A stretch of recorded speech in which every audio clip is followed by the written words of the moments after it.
Hi, Gary Bonnell here. Oh my goodness, had a couple of days off and did some editing and etc. Yeah, boy, here I am. I've got on the screen here, I've got a couple of questions that come up, and one of the questions is concerning the phrase Chardin. It's attributed to Chardin, Pierre Chardin, is that we are spiritual beings having a human experience. We're not human beings trying to be spiritual. So, um, okay, we are a threefold mind, a body and a spirit and an eternal soul. The eternal soul is a particle from the consciousness of the Creator.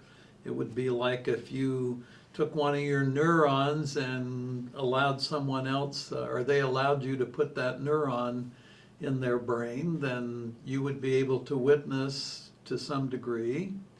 It's not quite the same, but trying to make an analogy.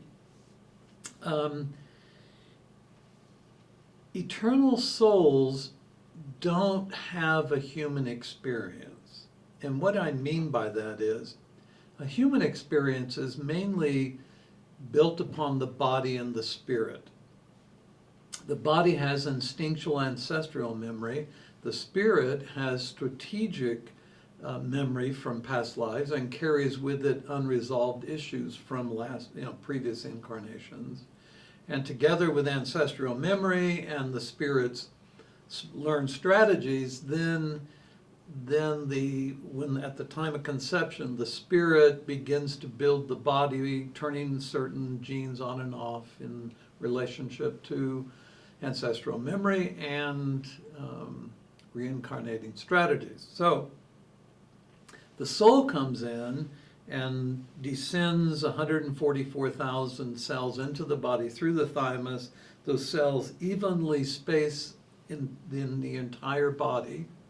And this allows the eternal soul to witness everything.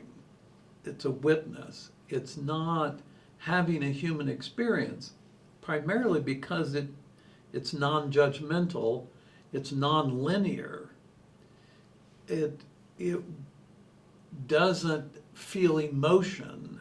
It doesn't take life personally. So it's not having a human experience. Human beings do all those things. Build strategies, build relationships, for safety. Well, you know what a human is, you are one. So basically, the soul is in witness of Gaia's manifest reality. And in that sense, everything here on the planet is sacred. Everything is sacred. The water you drink, the air you breathe, the microplastics you ingest with your seafood. I mean, it's all sacred. And I know, I'm sorry. But the point I'm making is this. The soul begins to fully collaborate with the spirit when spirit awareness has given up its process of trying to be safe. When the human spirit no longer worries whether the shoes go with the outfit. When the human spirit becomes aware that it has tried everything that it could think of, and then some, and finds itself wanting a greater understanding of everything. Not a scientific understanding, not a mathematic understanding, not a religious understanding, but wants a greater understanding of what really life is about and how connected are we to each other and to all of nature and through our eternal soul to the universe. When the spirit has dropped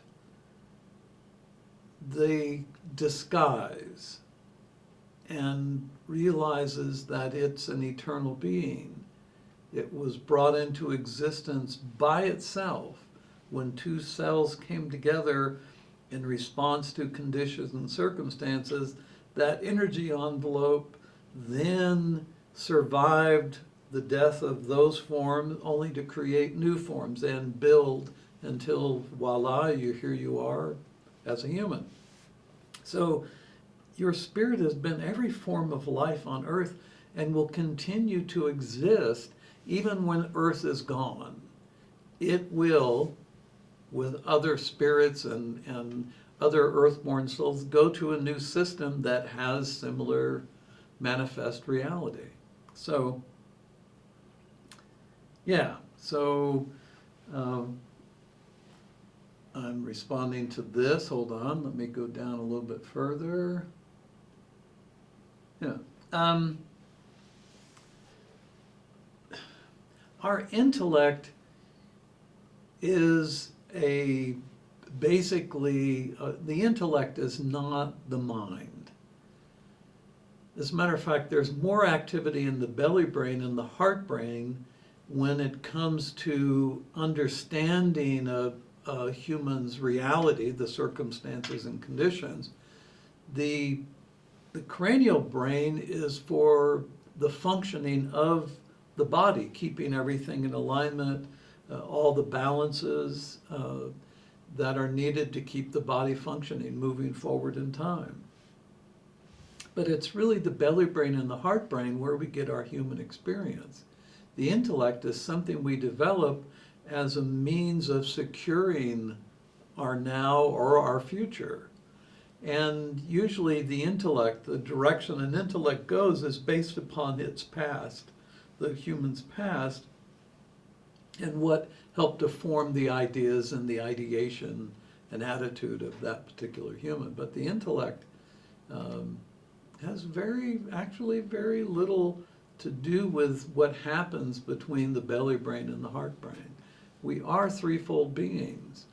Our cranial brain is the master machine for the body. It carries with it all of the programming the body needs, but it's the subconscious mind that really controls the behavior patterns of the human.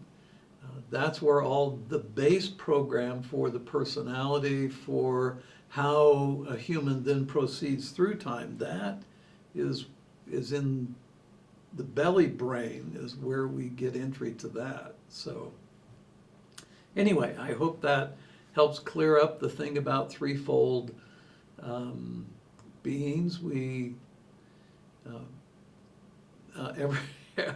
well, I'll leave it there for now. Thanks.